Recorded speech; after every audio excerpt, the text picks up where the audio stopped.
Sħab soċjali differenti li jirrappreżentaw lil tar-ristoranti u l-lukandi irrimarkaw dwar l-andament pożittiv l-attività fi żmien il-Festi tal-Għid fis-settur tagħhom.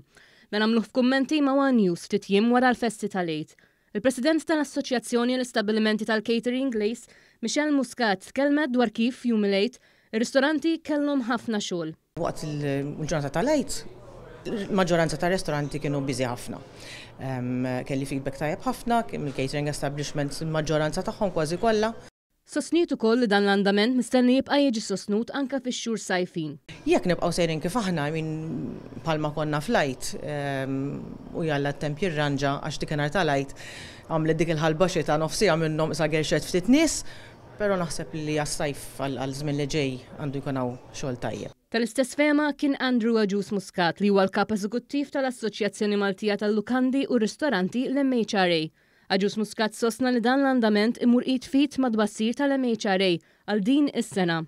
Kif bassarna aktar kbini din is-sena, aħna konna naraw li is-sena sa tkun waħda tajba.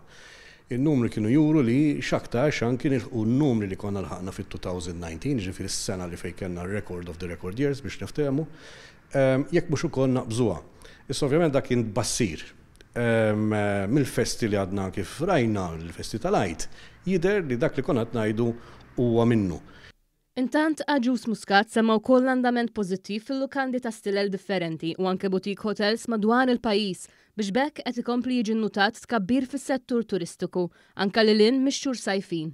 Rajna l-lukandi kemm ta' 5 stilel, 4 stilel, 3 stilel dawk li wkoll jissejħu butik hotels kellhom occupation rates qawwin ħafna li dak jawgura tajjeb għax bekk tiġġenera ruħha aktar l-ekonomija turistika.